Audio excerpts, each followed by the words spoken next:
Je m'appelle Isabelle Marjorie Tremblay et l'émission qui suit est mon projet d'accès. Bonne découverte!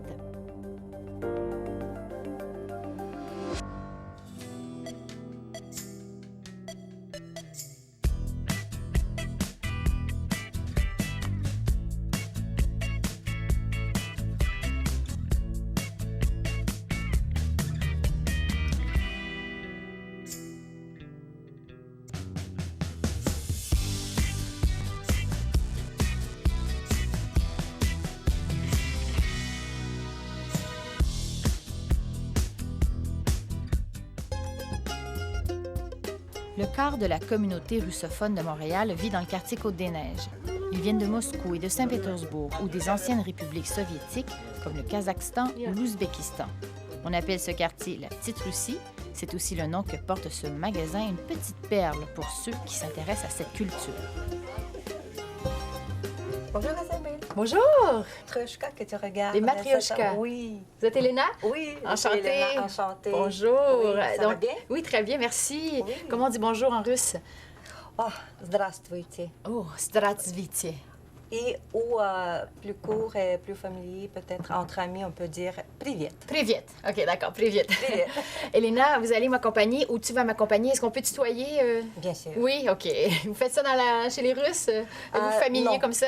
Ah non? Non, on fait ça ici. OK, Au Québec, oui. Au Québec, oui, d'accord. Oui. Alors, Elena, tu vas m'accompagner pour la journée à la découverte de la avec culture plaisir, russe. oui. Merci beaucoup. Toi, tu es arrivée ici dans quel contexte? En 93, après la chute du régime, quand c'était permis aux gens de voyager, de quitter la Russie, c'est ça.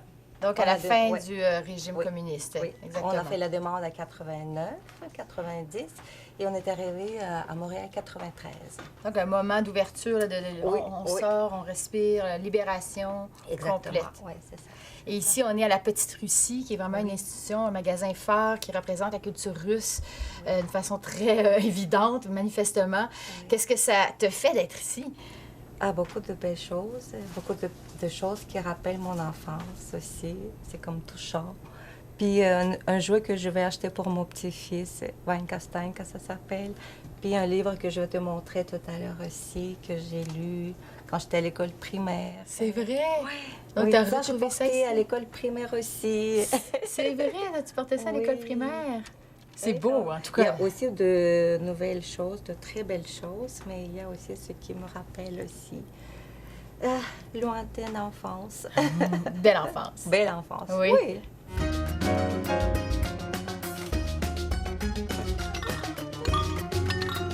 Elena, tu regardes cette poupée avec admiration. Oui. Qu'est-ce que c'est? Ça Nivalashka. Si on traduit, ça s'appelle un jouet qui ne tombe pas parce que tu regardes et se relève.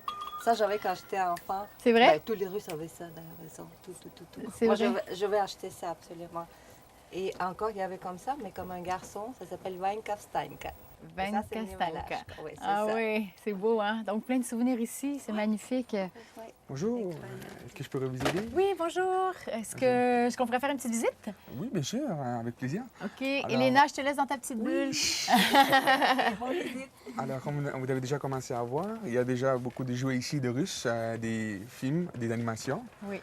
Ici, du côté gauche, vous allez voir une grande section d'enfants. C'est pour les enfants, pour ceux qui veulent apprendre le français aussi. En fait, le russe, très allégé, très facile à voir. Oui. Ici, derrière moi, vous allez avoir beaucoup de variétés de cristal. Vous allez avoir avec couleur, sans couleur, des ensembles de cognac. C'est vraiment, pour chacun à son goût. Wow. Après, si on va continuer, on va voir qu'il y a beaucoup de livres sur le côté, ici. Oui. Ça, c'est les fantasies, par exemple, les Seigneurs des Anneaux et ainsi de suite, Terry Pratchett, une grande section. Donc, vraiment beaucoup de traductions qu'on a faites, pas personnellement, mais on a faites, qui sont disponibles ici. Oui. Derrière, on peut voir les classiques mondiaux. Donc, il y a Shantaram, il y a Marc Lévy, Eric Emmanuel Schmitt. Donc, on va avoir vraiment beaucoup de styles, vraiment pour tout le monde.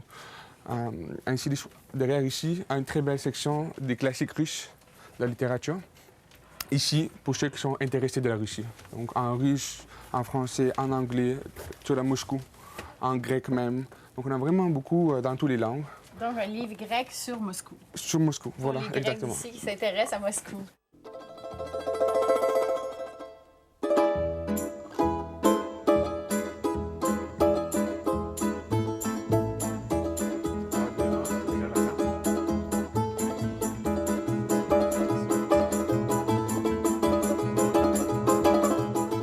veut vraiment, vraiment représenter les racines, de vraiment montrer à tout le monde l'histoire riche. Chaque culture, chaque communauté a son propre histoire.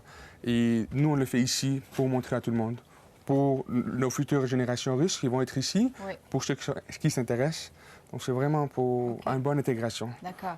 Donc, la mission de cet endroit-là, c'est une mission de rassembler les gens d'origine russe, c'est ça? C'est ça, exactement. Puis c'est de faire connaître la culture russe aux personnes qui sont non russes, c'est ça? Donc, il y a C'est ça. aussi des Québécois, il y a des gens de partout dans le monde qui viennent ici? Beaucoup, beaucoup. Oui. Il y a du monde, il va y avoir beaucoup de monde qui vont aller, par exemple, faire leurs études à Moscou, qu'on ne penserait pas qu'ils parlent en russe, mais qui viennent ici, puis un russe impressionnant. C'est vrai? Fait que, ils vont parler, ils vont chercher vraiment, parce qu'ils ont vraiment aimé leur expérience, ils vont vraiment revivre ça. Il va y avoir du monde qui veulent apprendre le russe, parce qu'ici, à l'Université de Montréal, il y a les cours de russe. On a les livres ici, par exemple, une section en russe, une section en français. Comme ça, on peut toujours les suivre, c'est très facile à faire. On a pour les enfants, pour leur apprendre, pour maintenir la langue maternelle. Oui. C'est pas un magasin juste pour les Russes. C'est un magasin vraiment pour tout le monde. Pour tout le monde. Pour tout le monde. Chacun peut aussi retrouver quelque chose d'intéressant, de personnel, un lien qui va lui aider d'apprécier un petit peu plus la culture russe, qui est déjà assez populaire, assez vaste, assez enrichie. Il y a beaucoup qu'on peut retrouver. Alors, Elena, petit voyage au sein de la Russie, à Montréal. Oui. Retour aux sources pour toi. C'était Oui, bien? un peu, oui, c'est parfait. Oui. C'est ça, regarde, moi, j'ai des affaires à acheter, oui. Donc, tu achètes des choses pour tes petits-enfants, Oui, c'est des ça? enfants, oui, c'est ça. Pour les plonger dans la Puis je culture. vais, comme je t'ai dit aussi, quand on a parlé, que je vais comme un peu russifier aussi chez nous. Oui? Ça Comment me ça? manque des objets, je vais mettre quelques objets Je dans trouve mon que chez toi, il n'y a logement. pas assez de... Non, il n'y a pas vraiment, j'ai juste des petites icônes, mais pas d'objets vraiment comme de Russie. C'est vrai? Je vais en mettre un peu plus. Donc là, on vient de visiter la petite Russie avec un jeune qui est arrivé ici il y a 12 ans à peu près. Oui. Donc, c'est vraiment pas au même moment que toi. Il y a différentes vagues d'immigration. Les Russes sont arrivés à exact. Montréal, au Québec, à différents moments, c'est ça? Oui, oui, c'est ça. Bien, nous, si on part de 93, c'est la première grande vague. Après, comme si on parle du début du siècle passé, ça, c'est la première grande vague, non seulement de la Russie, mais de l'Europe de l'Est en général. Oui. Il y a quelques centaines de milliers de gens qui sont arrivés. C'est vraiment la plus grande vague dans les années 90. Ah oui, OK, d'accord. Oui, c'est ça. Donc, au moment de l'explosion de l'URSS. Oui, de l'URSS et des pays de l'Europe de Des l'Est. pays de l'Europe de l'Est. avec. Oui, C'est d'accord. ça, c'est Et pour après, par la suite, dans les années 2000, il y a encore des Russes qui se sont déplacés vers le Québec? Oui, ben, ça continue à très, beaucoup, parce que moi, je faisais beaucoup de traductions. Oui. Et il y avait beaucoup de gens qui arrivaient dans les années 90, début de 2000. Oui, c'est ça continue. Il y a une raison spécifique? Mais raison spécifique, que si on demande n'importe quel immigrant, c'est toujours la recherche de meilleures vies pour les gens, pour les enfants, les aventures, la nouveauté, la liberté de voyager. Je sais pas, il y a toutes sortes de raisons. Je sais pas. Beaucoup de raisons pour ça. Deuxième destination russe à Montréal, la pâtisserie Vova, nouvellement installée sur le boulevard Lassalle à Verdun en 2015. Rencontre avec une autre Elena originaire du Kazakhstan. J'ai entendu dire que les Russes étaient froids. J'ai souvent entendu dire ça. Est-ce que c'est le cas? Je dirais plutôt qu'ils sont réservés, Oui. même timides. Ah oui, Souvent ça donne l'impression qu'ils sont froids, mais c'est C'est juste vrai. une impression, oui. c'est vrai. Oui, Mais est-ce que les femmes et les hommes ont la même intensité ou la même le désir même de comportement, sociabilité? tu veux dire? Non, Ouais. les femmes sont beaucoup plus ouvertes, sont beaucoup plus chaleureuses, souriantes. Quand tu es arrivé ici au Québec? Oui. J'ai trouvé la même gang de gens qui sourient beaucoup. Ici au Québec? Oui. C'est vrai, hein? Oui. On sourit beaucoup, nous, hein? C'est vrai?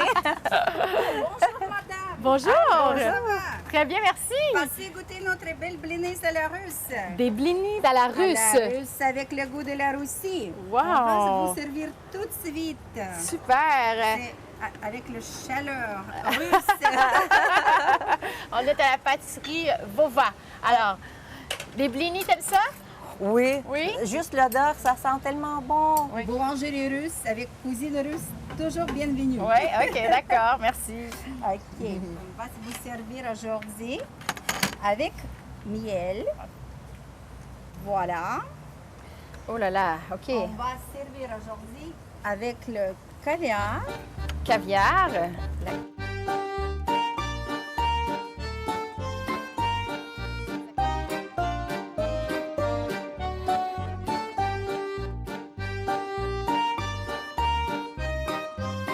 Bienvenue les filles dans ma boutique, bienvenue. Wow! C'est neuf! Ça sent le neuf. Oui, ça sent les neufs. Et ça sent la Russie. Oui, Hein? on est sur le territoire de la Russie. C'est petite partie la Russie à Montréal. Oui, c'est ça. On va, j'aimerais bien parler en russe, mais on va parler en français Oui. pour que notre spectateur puisse nous comprendre. Я не понимаю по-русски. Немного. Немного. OK. On va parler en français. OK.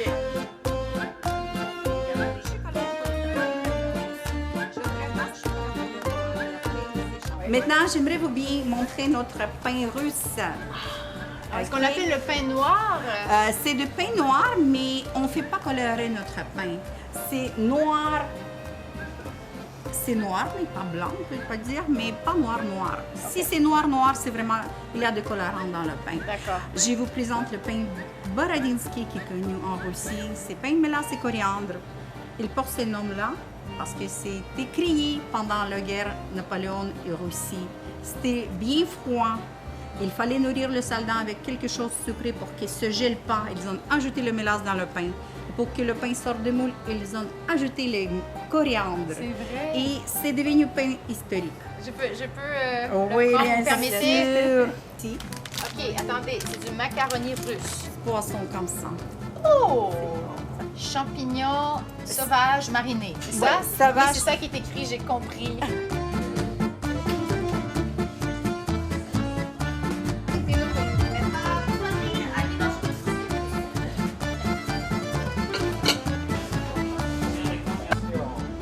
Les filles, j'aimerais vous proposer thé russe noir avec cassis. Thé russe noir avec cassis. Je ne mets pas trop parce que quand même j'étais née au Kazakhstan et si on ne met pas beaucoup, c'est en raison parce que je vous aime. C'est vrai? Oui. On ne met plus, mais en Russie, ils mettent plein. Ah oui? OK. Elena, je veux juste savoir, toi, tu viens d'où? Tu es arrivée ici? À quel âge? Et c'est quoi un petit peu ton histoire? J'étais née au Kazakhstan. Mes parents, quand même, sibériennes. Elle vit jusqu'à maintenant en Sibérie, mais dans une période de sa jeunesse, elle vivait au Kazakhstan. On est arrivé avec mon mari à 1995. On était jeunes, on était bien mariés. On a essayé notre chance au Canada. On vivait 3 ans. Après, on est reparti pour 3 ans en Russie pour faire le document immigrant pour l'immigration au Canada. On est arrivé en 2001. Ma fille était née en 2002. Et en 2004, on a créé notre commerce, une boulangerie russe. Elena, vous êtes chimiste de formation. Oui. Et moi, je trouve ça assez intéressant 16 ans. parce que maintenant, vous avez une Je fais boulangerie russe. Je fais chimie en cuisine. Elle fait de la chimie en cuisine, c'est génial. Et donc, vous avez vraiment changé de vie finalement en arrivant ici, en partant cette entreprise. C'est un gros choc, non? C'est où? Je ne me sens pas que j'ai changé grand-chose. Pour moi, c'est comme le Russie. Oui. La température, la nature, tout, je me sens vraiment comme j'étais née ici. Je vous observe en ce moment et on entend souvent que les Russes sont froids. Mais pour moi, vous n'êtes pas du tout froide. Au contraire, toi, tu me fais penser à une de mes cousines qui s'appelle Marlène Côté. Toi, tu me fais penser à une de mes amies qui s'appelle Sylvie Trudel. Mais vous êtes deux Russes. Alors, c'est quoi cette réputation-là qui sont froids? Pas du tout. Vous êtes chaleureuse. Non, jamais. Même dans la famille, quand on fait belle table, la famille, toute grande famille, on toujours chante, on danse. Je me souviens de mon enfance quand parents avec ses amis faisaient une soirée. Nous, enfants, on est dansés, on faisait le concert, le spectacle pour les parents. On est toujours accueillants. Belle table, belle présentation.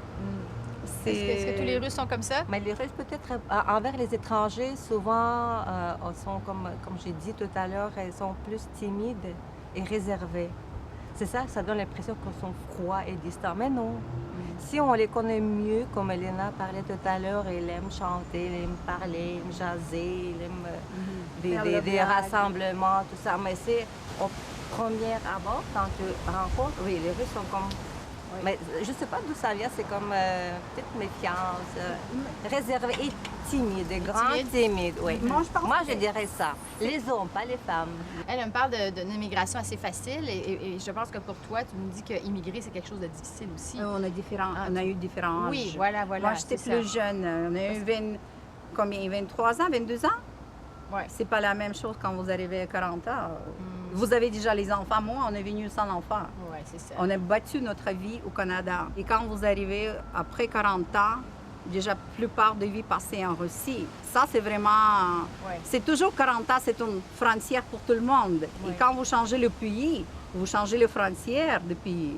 C'est 2 fois stressant. Est-ce que toi, tu penses que immigrer, c'est une expérience qui est difficile? Est-ce que tu penses qu'on peut comprendre c'est quoi quand on ne l'a pas vécu? Sûrement, c'est difficile. Pour moi, c'est quitter ma famille, mes amis, ne pas voir comment mes parents vivent sans moi, vieillissent. Les enfants de mes amis grandissent aussi sans les voir pendant les fêtes, le temps de Noël. Ça, c'est difficile, oui. Mais le reste, c'était Mais quand on arrive, on ne se trouve pas du travail du jour au lendemain aussi. pas du tout. Ça a pris plusieurs années avant. Quelqu'un m'a dit que pour n'importe quelle immigration, n'importe quel pays, ça prend comme 7 ans.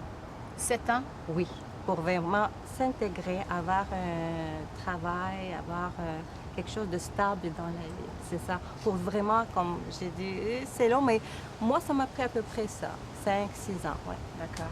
D'où l'importance d'avoir des commerces Même- comme ici, Oui. des points de repère. Oui, même si je suis arrivée, déjà, j'ai parlé français parce que je suis traductrice et interprète de formation. Je parlais déjà pour moi, la langue, c'était pas... Mais quand même, ça a pris plusieurs années. Ouais. Mais je trouve que, savez-vous, qu'en Europe, les gens ont vécu la guerre. Dans ce sens, génétiquement, on veut survivre. Ça nous bouge beaucoup. On a envie de bouger et survivre. Ici, le Canada, il ne connaît pas la guerre. Les gens vivent la vie tranquille. Ils sachent que ces journées-là, fini l'école, collège, université, je vais avoir mon job. Mais chez nous, on ne sait pas jamais. Aujourd'hui, tu as de l'argent sur le compte, demain, c'est devient en sous. OK? Ce que tu as gardé sur le côté pour la retraite, ça devient 10 sous. C'est ça, ta retraite à 10 sous. Qu'est-ce que tu vas faire? Mais c'est pour ça on est vraiment dans notre sens génétiquement. Il faut survivre. C'est vraiment peut-être les plusieurs guerres qu'on a eues en Europe, des siècles toujours. On devrait survivre. Même on arrive au Canada, dans 7 ans, on a réussi. Mais il y a des gens qui, nés au Canada, ils n'ont réussi rien. 7 ans, c'est rien. C'est pour un enfant de 7 ans, c'est rien. Les immigrants venus ici tenus. Et l'âge de 7 ans, on arrive à avoir quelque chose. Merci beaucoup, Elena. Merci beaucoup. À la prochaine. 3 fois la russe. 3? OK, 3 fois. 3 avec. Tout doit être impair. Ah, c'est vrai? Oui. Tu dois être un père. OK. Merci beaucoup. Merci. Je dis en russe «до свидания». До Je dis свидания. pas «прощай» parce qu'on se revoit encore. Ah, d'accord. Oui. Alors, до До свидания. свидания. Merci. Спасибо большое. Спасибо. До следующей встречи. До скорой встречи. За пельменями приду к вам. Приходите к нам за домашними И за пельмешками. пряниками, и Приходите. за пряниками. До свидания. До свидания. До свидания. Après 2 Elena, il fallait que je rencontre 2 Léonide. C'est le nom du propriétaire du restaurant La Caverne. Autrefois ingénieur, il a ouvert ce resto dans un demi-sous-sol sur Côte-des-Neiges il y a 15 ans. Aujourd'hui, c'est la référence pour une nourriture typiquement russe. Comme on dit chin-chin ou santé en russe? За здоровье. За здоровье. За здоровье. Qu'est-ce qu'on boit, Elena? On boit, ça s'appelle kvass en russe. Elena, on va terminer ensemble notre voyage dans la Russie à Montréal. Peut-être Malheureusement. on va continuer encore. Oui, ça serait le fun, hein? Oui. J'aimerais que tu me dises si un souvenir qui t'habite encore de ton pays d'origine. Beaucoup. Oui? Oui, j'aimerais dire 1 ou 2, mais non, finalement beaucoup. Oui, peut-être comme ici au Québec, c'est pareil, rassemblement de famille, Oui. surtout temps de fête. Ça, c'est oui. Peut-être la culture. La culture russe est tellement riche. Hein? Oui, c'est ça. La musique, les musées, les spectacles. D'accord. Quoi d'autre? Le cinéma avec nos comédiens russes très connus aussi. Ouais. La bouffe, je dirais, parce qu'il y a beaucoup de produits, par exemple, laitiers en Russie. Ici, on ne trouve pas ça. Même produits laitiers, on peut, comme ici, on peut trouver kéfir, mais en Russe, il y a d'autres produits laitiers, Ryaženka, Простокваша, Topленое молоко et d'autres produits. Ben, maintenant, j'ai déjà oublié, mais vraiment beaucoup diversifiés. Ouais. La nourriture russe, elle est faite à base de quoi? C'est quoi la particularité de la nourriture russe? Particularité, mais ça ressemble aussi aux les plats du Québec. Oui. Parce que le climat, ça ressemble beaucoup. Avec des plats avec des patates, des carottes, des concombres, des tomates, beaucoup de pâtisseries. Ça ressemble beaucoup de pierogi, ça s'appelle. Oui. Ça ressemble comme tourtière à la viande. Aussi impressionné beaucoup. Beaucoup de produits marinés aussi. Oui. Des champignons marinés, ça c'est oui. Du hareng aussi, hein? Le poisson? Oui, beaucoup. oui. Ça c'est poisson aussi préféré peut-être. Il y a des salades avec le hareng. Ça aussi, ça s'appelle, comme on peut si on traduit, le hareng sous la fourrure, parce qu'on fait plusieurs couches. Le hareng avec une couche de betterave râpée, avec des carottes râpées, avec des oignons et mélangé avec la mayonnaise. OK, wow! Alors ici, on est dans un restaurant russe, La Caverne. Oui. Il y a une ambiance très spéciale ici, hein? Oui. Donc, je serais très curieuse de connaître un peu l'histoire. Bonjour! Bonjour. Bonjour. Isabelle. Léon. Bonjour, ça va bien? Elena. Elena. Enchantée, Elena. Enchantée. Vous êtes la propriétaire donc de La Caverne? Oui. C'est ça? Et c'est ouvert depuis combien de temps ici? 15 ans. Donc, vous êtes arrivé ici avec 4 enfants? C'est ça? 4 enfants, oui. 4 enfants. 4 enfants et jeunes, tout Isabelle. Bien sûr, c'était 20 ans avant. Aujourd'hui, le dernier, mon fils, déjà fini l'université. Lui, déjà l'avocat. Maintenant, c'est plus facile. Oui, c'est ça. Et quand vous êtes arrivé ici, comment vous avez fait pour prendre votre place et pour recommencer au Québec, à Montréal, avec 4 enfants? On commence comme, je pense que comme pas tout le monde, mais presque tout le monde. J'ai travaillé en travail général. Quand j'ai reçu le permis de conduire, j'ai commencé à travailler comme livreur. Et la première, je comprends bien que je ne peux pas travailler dans mon spécialité de Russie. Moi, je suis ingénieur constructeur. Ingénieur, constructeur. C'est ça. Mais ici, j'ai travaillé comme livreur. Après, je regarde qu'est-ce que je peux faire.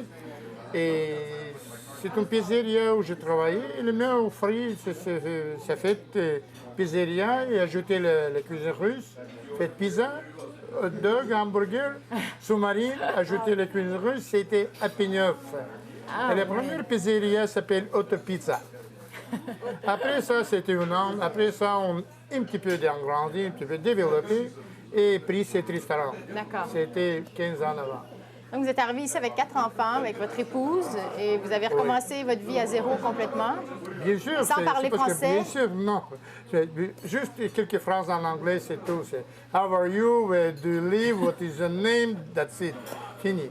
Mais on prit le cours ici.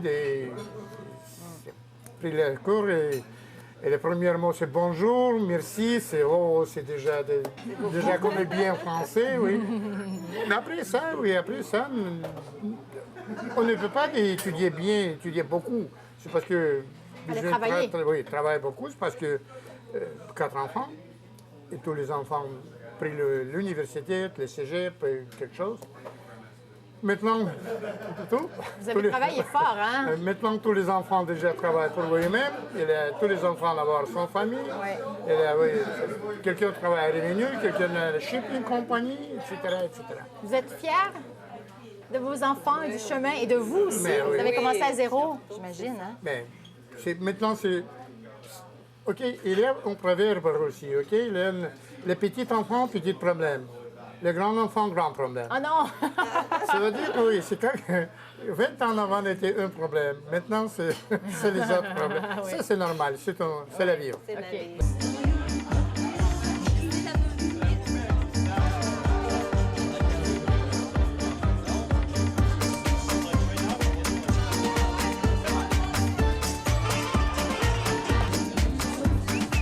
Mais c'est ça que je t'ai parlé, hareng, j'ai dit sur la fourrure, mais lui, il est sur le manteau. Ça, c'est hareng, betterave, carottes, oignons et de la mayonnaise. Merci. Bon appétit! Merci, toi aussi. Où sont mes ustensiles? On commence par quoi, là? Приятного аппетита, bon appétit, хорошего настроения.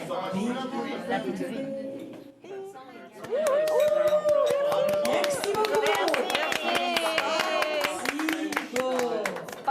Spasibo. Bon. Ah, c'est pas Tassiba? Non, je prononce bas, mais tu écris on. Ah, OK, mais on dit Spasiba. Parce qu'en russe, il y a ce qui est écrit et ce qui prononce, c'est pas pareil. Souvent, le O, tu prononces comme A. D'accord. Et je la regarde, la chanteuse, elle est très féminine. Hein. Il me semble que la femme russe est féminine, coquette. C'est vrai, hein? Oui, tout à fait. 100%, même 200%. Oui. Et toi qui aimes faire du trekking en montagne avec des bottes de marche et des coupe-vents, même en est-ce que faisant t'es ça, coquette? oui, je resterai coquette. J'ai mon kit en rose. Ah oui. Des souliers roses avec un bon kit de rose. Tout est tout à match, oui. Parfait. Je dis, si on fait le sport, pas besoin de s'en les dire, non? Tout à fait. C'est belle. Non, mais c'est vrai. Moi, j'ai tendance à me négliger quand je vais marcher en forêt. Bon appétit, Léna. Merci, toi aussi. Merci d'avoir participé à cette émission. Merci. Oui. Merci de m'avoir invitée. C'était comme un cadeau pour moi parce que c'est la première fois que je suis ici, dans cette place magnifique, que je vais passer beaucoup de temps avec mes amis. Tu donnes envie Merci, tu m'as fait découvrir ça. La Russie à Moi, Montréal. je t'ai raconté quelque chose sur la Russie. Oui. Toi, tu m'as fait découvrir aussi cette place. C'est parfait. Ça fait plaisir. Ça s'appelle quoi? Bel échange? Un bel échange. Voilà. On s'est enrichi les deux. C'est ça. C'est clair. C'est ça. J'ai voyagé 2 mois en ex-URSS et malgré les différences culturelles, je me souviens de cette fierté commune des populations du plus grand pays au monde. À Montréal, Léonide vous invite à découvrir son pays. Elena et sa fille à le goûter. L'autre Elena raconte avec nostalgie son enfance et c'est à la caverne qu'on voit l'art de fêter des Russes. À nous de les découvrir.